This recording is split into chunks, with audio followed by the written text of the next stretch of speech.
幫佢放睇真啲，有冇料到話你知？大家好，我係阿妹，歡迎收睇灣區之家頻道。咁上一集咧，同大家介紹咗我哋9棟大面積嘅單位，分別咧就係123同埋141嘅4房戶型吓，睇上去非常之過癮。但係咧，有啲朋友咧唔需要話咁大嘅戶型，budget咧又冇咁高，所以咧南灣首府又有我哋嘅細面積戶型俾到大家去分享對比嘅。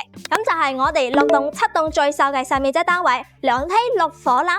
75平方、85平方到99平方，3到4房嘅性價比都非常之突出。依家嘅大嘅單位咧，只需要23500起就有得選擇噶啦。隔尾身處係我哋成個會所呢個中庭嘅一個部分，佢睇上去啦非常之亮麗有韻味啊！亦都係我哋市區第一個新中式嶺南風格嘅會所，下邊咧就係我哋3800平游泳池、健身室、騎馬室等等配套設施分享俾大家。無論你係計翻細戶型、大平層定係別墅嘅產品嘅朋友咧，都可以共用我哋全部嘅一個配套設施，係咪非常之正咧？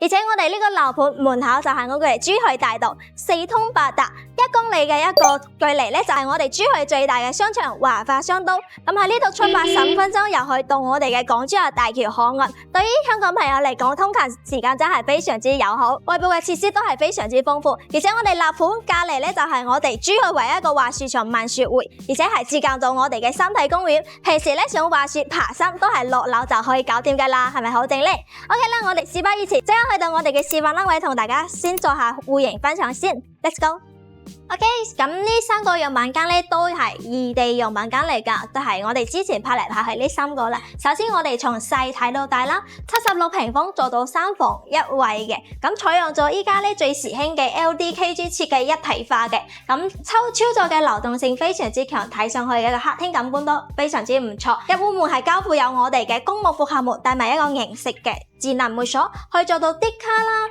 指紋。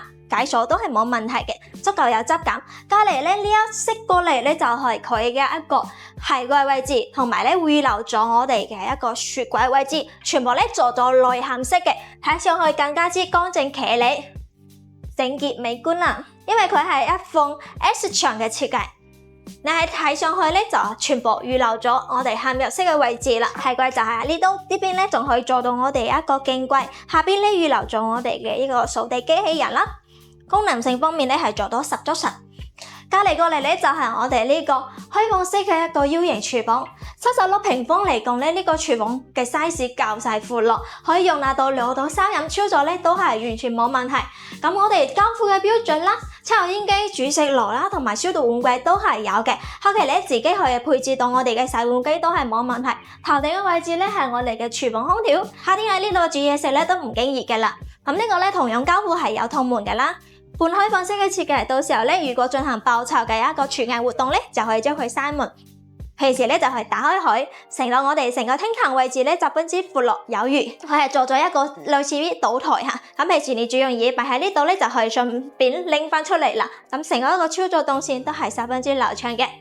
飯廳嘅部分佢係擺到一張4人位置，如果你移翻出少少咧，呢邊都可以食到我哋嘅餐邊櫃都係冇問題，或者係水吧台、咖啡機嘅一個位置啦。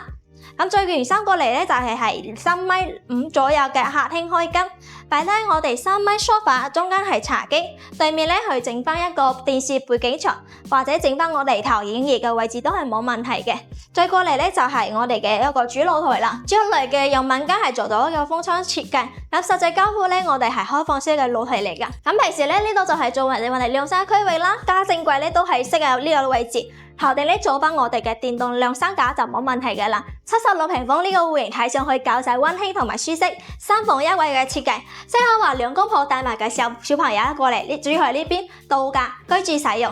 OK， 睇下我哋公區洗手間嘅表現，做到3對式嘅乾濕分離啦。呢邊咧係有我哋嘅台、洗手盆、鏡櫃，呢啲都係交付有嘅。中間咧係我哋嘅座廁、水喉位全部預留好咗俾你。咁我哋企嗰個位置咧睇上去都係非常之闊落，因為係贈送咗我哋嘅飄窗位置啦，而且帶有一扇面窗俾到大家。出入咧都係足夠闊落，係3節電嘅一個出入趟門。OK。接嚟咧睇下我哋房間表現，第一間房咧去睇下朝北南向嘅，做翻個1.5米嘅榻榻米，剩餘嘅空間都係非常之富裕嘅，76平方喎，3間房嘅表現都係相當之唔錯啦。接嚟嘅空間都可以剩翻我哋一式嘅書台啦，轉過一個衣櫃位置都可以容納得到。對面咧係一間好看嘅 BB 房。依然啦，米二嘅一個榻榻米，再延伸過嚟書台啊、梳妝台咧都可以放置得到。當然啦，如果你唔需要咁多房間，呢間房間可以同我哋主人房咧做埋一個融合都係冇問題。只不過衣帽間啦更加之有功能性啦。主人房咧可以擺咗一張米5雙人大床，而且呢個位置咧有扇微窗，保證到佢嘅採光效果之餘咧，仲可以增加我哋嘅一個衣物嘅收納空間，做翻一個衣櫃位置咯。咁我哋贈送嘅一個飄窗位置都係朝翻我哋嘅南向嘅。OK， 76平方3房1衛嘅戶型，我哋就睇晒啦。咁我哋如果有硬性要求了嘅洗手間，我哋就去睇下85平方嘅3房2衛。OK， 接落嚟85方3房2衛，唔使爭廁所。同樣噶，佢喺廳堂嘅佈局上面同76平方如出一轍吓。同樣都係要型嘅大廚房，呢個廚房真係救世中醫啊！對於85平方嚟講，呢個非常之合格。加上吊櫃嘅套門都係交付標準，而且有我哋一個西式嘅島台啦，增加佢嘅收納空間。交付嘅三件套咧都係有嘅。咁對面咧就係佢一個同樣 S 牆啦，預留咗我哋鞋櫃、鏡櫃同埋一個書櫃位置嘅一個空間俾到大家噶，係咪好驚喜？咁佢就唔使佔用咗我哋客廳過渡嘅空間啦。咁樣嘅佈置更加之合理化。咁再延伸過嚟咧，同樣係4人位嘅餐台。咁呢個餐客廳嘅一個空間咧，比我哋76平方咧大咗大概10公分左右嘅，所以話感官上咧會更加之闊綽少少。客廳部分咧睇上去都係非常之雅致嘅，佢係做咗我哋比較新中式風格少少嘅創意示範單位，擺放一張3米左右嘅梳化，中間茶几對面咧去整翻一個比較有風格嘅電視背景牆啦。咁再過嚟咧就係南向嘅露台啦。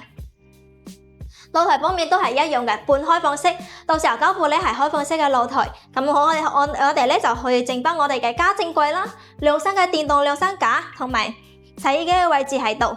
增加屋企嘅一個功能區。咁頭先咧唔記得同大家公佈下76平方嘅價錢，咁就同我哋85方一齊講下。76平方咧大概嘅總價就180萬左右，如果係減翻85方咧，總價就去到200萬左右嘅。OK， 我哋呢度咧就係我哋公區洗手間做到2分為設計。出面咧就係洗手盆，中間係座廁，咁最入邊咧就係我哋一個3節地嘅一個會議型企空嘅位置，而且係贊助到我哋嘅飄窗位置。交付所見到嘅基本上都係交付標準。隔籬呢間房咧可以擺到1張米5嘅榻榻米啦，做到我哋兩邊落床位置，增加梳妝台啊，衣櫃位置都係冇問題嘅，足夠採光通透嘅呢間房。南向嘅呢間房咧，佢都係比較闊落嘅，呢個空間咧可以擺張米2嘅榻榻米啦，再延伸過嚟同樣都係一 set 嘅一個衣櫃啊位置。咁活動嘅空間咧大概都有2-3個平方左右。最後尾咧就睇下我哋嘅主人房。主人房咧就係有個驚喜俾到大家，85方咧就帶咗一個主人房嘅套間啦，座廁同埋呢個弧形嘅一個企缸位置，洗手間睇上去比較風正啲，同我哋嘅主人房可以一個好好嘅融合性。佢咧唔會直接對住我哋嘅睡床嚇，咁喺風水上邊咧，對於比較講究嘅朋友呢一點都係比較加分嘅。同樣係贈送咗飄窗位置，呢張床咧稍微又會短少少嚇，咁正常我哋嘅睡床應該到呢度嘅。至少2米左右到呢度，所以話我哋嘅過渡咧可能就比較逼結少少啦。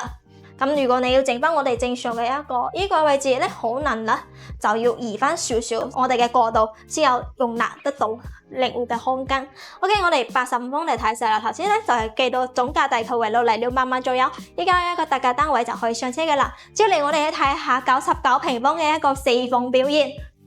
99平方咧就喺對面啦。咁呢個99平方咧就有佢嘅靈活之處喺度嘅，佢咧可以將我哋嘅廳位做翻一個打岔嘅設計。咁如果中意雲廳嘅效果咧，就好似我哋呢間樣板房咁樣，做翻個3房雲廳效果啦。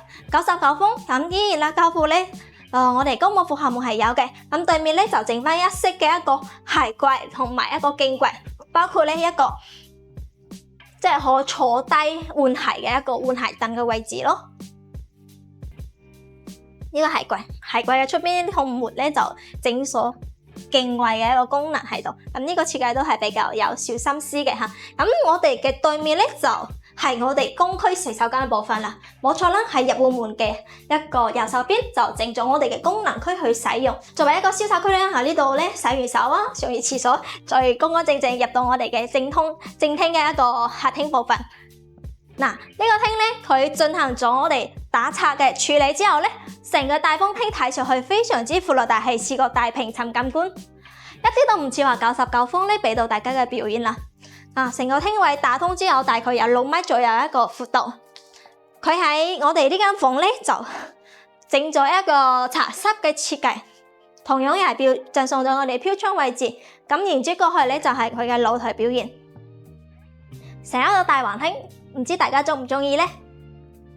中間喺梳化對面咧，係整翻我哋嘅電視櫃嘅位置，中間咧就係茶几。咁再過嚟咧就係佢都係好加分嘅一個戶型設計，即係佢係一個南北通透嘅戶型。99風嘅呢個優勢咧係多咗一個生活露台俾到大家。生活露台呢邊整翻我哋嘅家政櫃啦，洗衣區都係冇問題嘅，就唔會影響到我哋主露台嘅景觀。但生活露台行出嚟咧，同樣佢係佈置到一張4到6人位嘅餐台，係完全冇問題嘅。咁如果呢度你中意圓台都可以容納得到。佢再過嚟咧就係有活動嘅一個空間，再過嚟就係佢嘅廚房。廚房依然係延伸咗佢呢種開放式嘅一個廚房位置，做咗我哋西式嘅倒台啦，上吊櫃嘅半開放式銅門，非常之易清潔嘅一個設計。同樣嘅3件套家具係有啦，用咗老品牌。咁呢邊咧就係預留咗一個書櫃位置。呢個廳真係非常之中意啊，一啲都唔似話99風俾到大家嘅體驗。當然啦，呢個廳位要犧牲咗一間房先可以實現得到。咁後期交翻你自己手上咧，就睇你中唔中意點樣去設計啦。OK，接嚟我哋睇下休息區嘅表現啦。